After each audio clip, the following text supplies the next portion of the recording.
We're looking at question number 3 from chapter 4, which deals with the Florida orange market.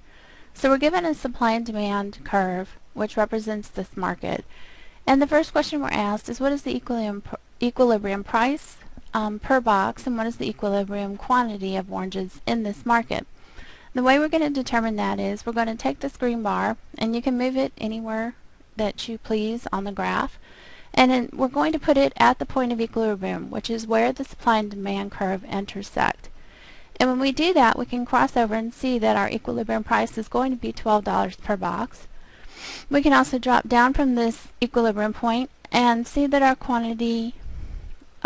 equilibrium quantity is going to be about 250 million boxes per year. Because this graph isn't extremely detailed, they gave us a calculator over here, and we can verify that the price is indeed $12 per box, and the quantity demanded and quantity supplied in this case will be 250 million boxes per year.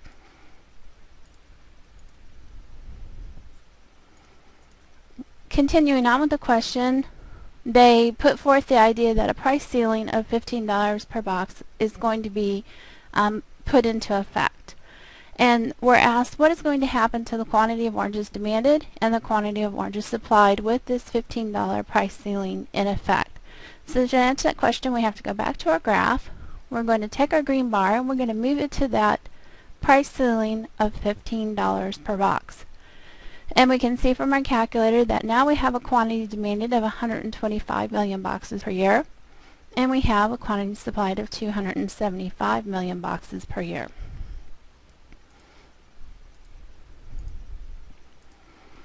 Okay, next they want to know, is there a surplus or a shortage in this market given this $15 price ceiling? Well, our quantity supplied is considerably more than our quantity demanded, so in this market we have a surplus situation. How much of a surplus? We take the difference between 275 and 125, and we're going to get the answer of 150 million boxes of oranges per year surplus. In the absence of any price controls, a surplus like this would exert some sort of pressure on orange prices until the market achieves equilibrium. So would this surplus create downward or upward pressure on orange prices? Well, if you're an orange grower and you have a surplus of oranges and you can't find anyone to sell them, you're going to lower your price and lower your price until you are able to sell those oranges. So there's going to be downward pressure on orange prices until the market achieves equilibrium. Lastly, we're asked, given this price ceiling of $15, is this a binding price ceiling? Is it going to keep the market from reaching its equilibrium price? Well, the price ceiling has been set higher than the equilibrium price of $12. So in this case, it will not be a binding price ceiling, and it will not prevent the market from reaching the equilibrium price.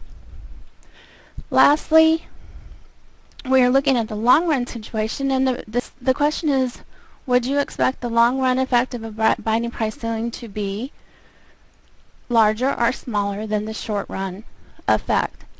And the answer is going to be larger, and the reason for that is, in the short run, orange growers are stuck. They have however many acres they have however many trees they have, and there's nothing they can do to change that. In the long run, they can make an adjustment. So if there was a binding price ceiling and they wanted to make changes, then they could plant fewer orange trees, they could sell their land, they could plant a different crop. They have more options in the long run.